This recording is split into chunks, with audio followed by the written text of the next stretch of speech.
le Maroc est le point faible, vraiment le point faible de la structure arabe, du monde arabe vis-à-vis du sionisme. C'est la porte de pénétration d'Israël dans le monde arabe.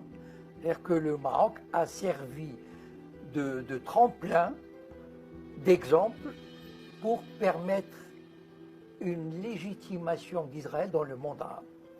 Hassan II a compris que de toutes les façons, son intérêt, c'est de s'allier avec le Mossad, secrètement, bien sûr. Le Maroc a une histoire vieille avec le Mossad. Voilà. Depuis 1961, et l'affaire d'un navire qui a été coulé par le Mossad avec des Juifs dessus, pour permettre aux Juifs de partir par dizaines de milliers ou centaines de milliers. Maintenant, dans les années 80, le Mossad a envoyé un homme d'affaires, enfin, un ancien banquier qui s'appelle André Azoulay, qui était un dirigeant bancaire international, mondial, qui est né au Maroc, mais qui a fait toute sa carrière en France. On lui a demandé enfin, il a dû avoir des négociations pour retourner au Maroc et servir comme conseiller du roi. Et en 86, il a réussi à faire venir Shimon Peres et Yitzhak Rabin au Maroc de façon officielle. Maintenant, les sionistes voulaient aller plus loin. C'est-à-dire, en 2012, ils ont créé ce qu'on appelle le projet Aladdin. C'est quoi le projet Aladdin, lancé par André Azoulay? Le projet Aladdin, en 2012, c'est de faire rentrer la Shoah dans le monde arabe. C'est-à-dire de rendre la Shoah, sensibiliser les populations arabes et maghrébines à la tragédie de la Shoah.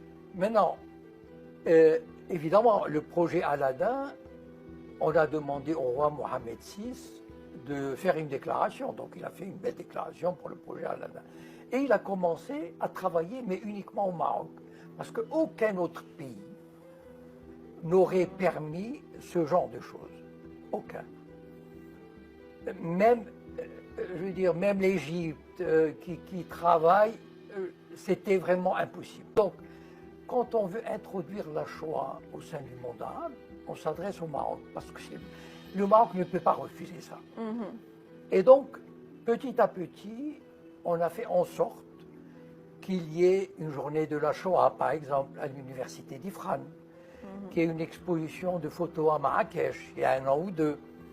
Donc, rendre la Shoah quelque chose de, comment dire, qui existe au Maroc. Ça veut dire faire toucher du doigt la tragédie de la Shoah.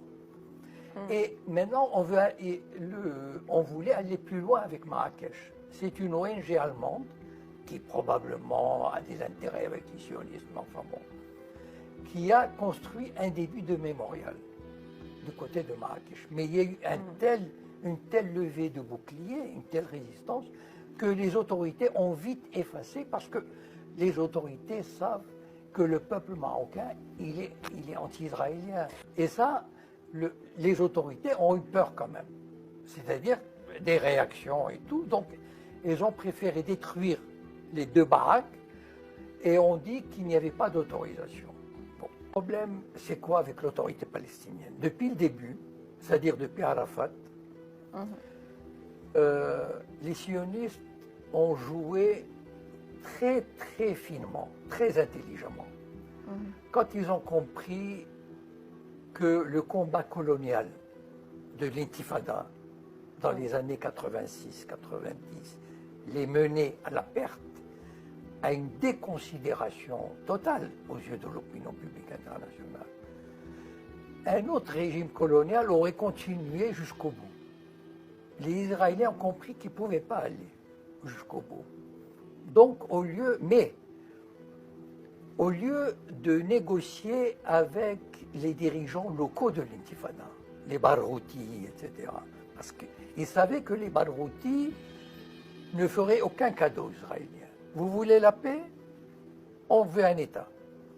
Ils sont allés chercher Arafat au fin fond de la Tunisie, qui croupissait dans l'ignorant. Il n'était plus rien, Arafat. Et je vais vous dire quelque chose qui va faire très mal. Yitzhak Rabin a déclaré, parce que c'est l'ambassadeur d'Israël à Paris, Yehuda Lankri, qui l'a dit devant nous. Rabin a dit on va sortir Arafat de son trou et il va faire ce qu'on lui dira de faire. Arafat a accepté toutes les exigences israéliennes. Jérusalem, on verra plus tard. Les frontières, on verra plus tard. Les colonies, on verra plus tard. Un État palestinien, on verra plus tard. Et en plus, Arafat a offert en cadeau les 2/3 de la Cisjordanie en zone C sous souveraineté totale israélienne. Donc l'habitude et les forces de sécurité palestiniennes sont formées par la CIA, les officiers, pour combattre toute dissidence et toute résistance à Israël. Donc en fait, l'autorité palestinienne, depuis le début, elle s'est mise dans un état de soumission. Bien sûr, elle fait semblant de faire des discours, de résister verbalement, etc., d'aller gagner quelques avantages diplomatiques sur la scène internationale, d'être membre d'une organisation. Mais bon, mais dans les faits, qu'est-ce qui se passe? Le nombre des colons est passé de 150 000 à 800 000 depuis les accords d'Oslo. Les Palestiniens sont étouffés progressivement, avec la complicité de l'autorité palestinienne. Je le dis encore une fois. Pourquoi? Parce que d'abord, ils sont achetés par l'argent.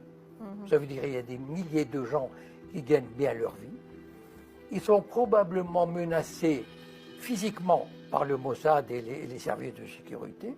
Si vous n'obéissez pas, il vous arrivera un accident. Et troisièmement, les services de sécurité israéliens ont sûrement des dossiers sur la plupart des gens, la plupart des dirigeants. Le peuple palestinien s'était exprimé démocratiquement en 2006. Il a voté pour le Hamas. Donc il a exprimé sa volonté de se débarrasser de l'autorité palestinienne du Fatah. Il y avait des élections libres et démocratiques. Qui soutient aujourd'hui, qui légitime la présence de Mahmoud Abbas à la tête de l'autorité palestinienne? Israël, même si ça fait mal de le dire, c'est Israël et l'Amérique qui disent Mahmoud Abbas est votre président. Voilà. Le peuple palestinien, le malheureux peuple palestinien, il est pris entre le marteau et l'enclume. Il a deux ennemis, le peuple palestinien. Le peuple qui vit en Palestine, à Ramallah, à Naplouse, etc.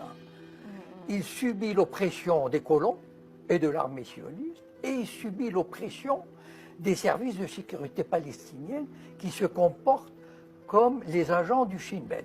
Je suis convaincu, l'idéologie sioniste ne peut pas vivre en paix.